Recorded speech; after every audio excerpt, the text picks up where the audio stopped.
2024 newest sports bike from Aprilia Big Bikes. Ito na mga idols yung ating pinakahinihintay, ang bagong Aprilia RS 457 ay ngayon na po na-reveal na ang presyo nito dito sa atin sa Pilipinas at magugulat kayo dahil itong ating beginner sports bike na to ay meron namang presyo na 348,000 pesos. Mga idol, sobrang ganda ng specs and features nito. Kaya samahan nyo ako mga idols at alamin natin lahat dyan. Ano bang meron sa Aprilia RS 457, ang kanilang racing squad or RS na pang racetrack ready na to with SRP 348,000, full LED lightings. Mga idol, napaka-sporty ng design nito. At siyempre pa, very lightweight with aluminum swing arm and tricolor version na pagpipilian natin. Meron tayong racing stripes, opalescent white at itong darker prismatic. Mga idol, tatlong kulay yan, black, red, white. And ang official launching nito August 5 dyan po sa may Ayala, Alabang. So mga idol, kung kayo po'y malapit dyan, abangan nyo yan yung pinaka official launching nito. At syempre sa atin sa Pilipinas, hopefully month of August ay available na itong mga units na to. At syempre, better po magpa-reserve na kayo or pumila na kayo. Syempre, punta kayo sa mga Aprilia Bikes na mga store. Especially, ang alam ko, meron dyan sa may Rosario, Pasig City. Located dyan along Rosario Avenue. At meron din po sa 11th Avenue, Caloocan. Yan, alam ko, meron dyan. Nakapunta na tayo dyan.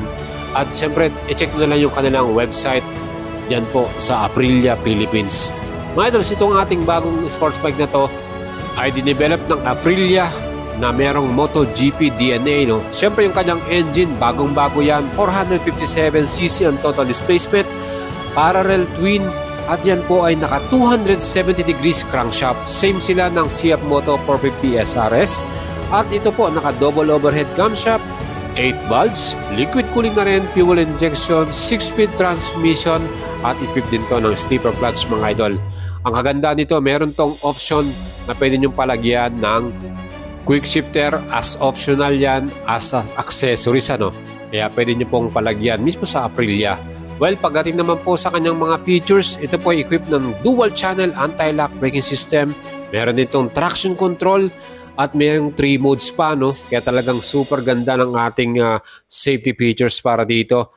Well, naka-ride by wire ito, kaya meron tong riding modes, 3 yung kanyang modes, rain, eco mode, at sport mode. Plus, meron itong phone connection at meron tayong 5-inch full-color TFT display. Ganun kalupit itong ating RS457 na to. Mga idols, pagdating sa kanyang fuel capacity, yan po may gas volume na 13 liters at fuel consumption naman ng 24 km per liter. Ang seat height naman ito, 800 mm.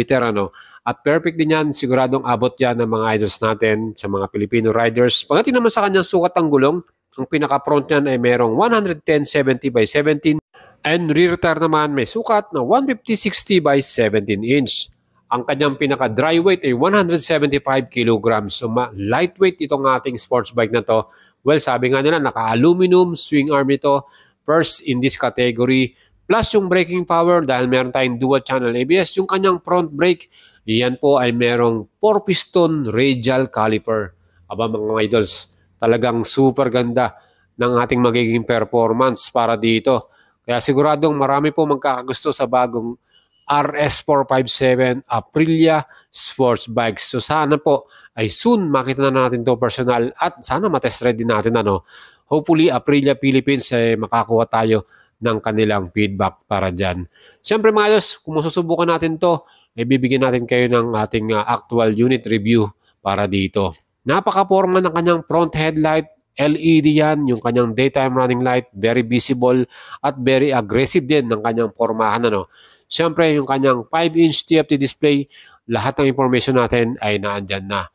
And pagdating naman sa kanyang chassis or suspension, yung front nito naka-inverted forks or upside down at sa likod naman naka-monoshock yan, preload adjustable.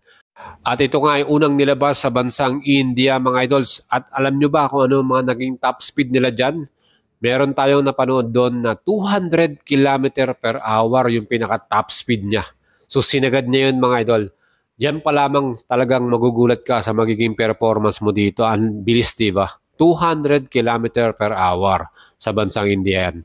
Yan po mga idol yung ating magiging aantayin na bagong model. Ngayong month of August, sana meron na tayong available nito. May color white, racing stripe, yung black and red, at meron din tayong all black para dito. So mga idols, kung kayo po ay aking tatanungin, kayo po ba ay magpapareserve na at bibili nitong brand new model ng Aprilia Big Bikes? Aba mga idol, para sa akin, i-compare natin yan sa mga presyo ng mga existing beginner sports bike na meron sa Pilipinas. Gaya po nitong Honda CBR 500R. Meron tayong 2023 model. Ang presyo po nito ay 389,000 pesos. Siyempre, ang makina nito 471cc parallel twin. Yan din po ay 8 valves, 6-speed transmission with sleeper clutch at dual channel ABS. So ito wala pa tong traction control. Hopefully dalhin ng Honda Philippines Incorporated yung kanilang 2024 model na naka-TFT display na rin, may phone connection at merong HSTC or Honda Selectable Torque Control. Yun po yung traction control ng Honda. Mga dos, yun po yung pinaka-updated model. Pero yun nga, unfortunately, hindi pa ho yan nila-launch ng Honda Philippines sa atin. So ang ating pong available lang itong 2023 model with fully digital instrument panel, naka-inverted suspension din to, monoshock, at siyempre pa 471cc engine. Isa pang contender nito sa ganitong segment, ang bagong launch din na CF Moto 450 SRS. Ang presyo naman ito, SRP 318,900 pesos. So mas mura po ito sa Aprilia, no? So 348 si Aprilia, magkano rin yung difference niyan. At dito namang ating brand new model na to, naka single-sided swing arm na to. Plus, inverted suspension din, Showa brand, Brembo caliper, at yan din po ay naka monoshock. Equipped na rin to ng traction control system. And ang stopping power nito, meron natin dual channel anti-lock braking system. Ano? So may ABS tayo dito, may traction control, may phone connection na rin ito. Ito yung pinaka-latest model na 450 SRS. So single-sided swing arm, mas mapormang tignan, mas forte ang datingan. At syempre yung kanyang size ng gulong, same din ito ng ating Aprilia. Ang harapan 110/70 by 17, sa likod naman ay 150/60 by 17 inch. And isa pang competitor nito, syempre ang 2024 new Kawasaki Ninja 500. Ang standard version ay may presyo na 353,000 at sa akin namang special edition na may presyo naman 378,900. So mas mahal po ang Ninja 500. Ito naman, sleeper clutch din, dual channel ABS pero wala po itong traction control. Hindi rin ito naka-throttle by wire so wala siyang riding modes. At mga idol, itong Kawasaki Ninja 500, 451cc ang kanyang total displacement with 51 HP na max power at 43 Nm naman na max torque. Siyempre may 14 liters tong gas tank, mas marami tong karga. And equipped din ito ng dual channel ABS sa front and rear natin. Plus ito po ay may seat height na 785mm at total weight naman na 172 kilograms. Well, sa standard version yan po ay naka-digital panel. At pagdating naman sa ating special edition, yan naman po ay naka-TFT display at naka-smart keyless system na rin to. Yan lang po yung pagkakaiba natin sa ating dalawang model na to. Kaya mga idols, itong ating brand new Aprilia RS457, abangan na natin yan, month of August. So yung launching niya, August 5, dyan po sa Ayala, Alabang. And mga idol, kung kayo po ibibili niyan, i-check nyo po yung kanilang mga store at yung kanilang website. Sana nagustuhan nyo yung ating feature for today.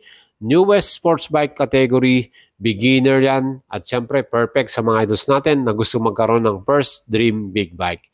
Rights sa inyo at ciao!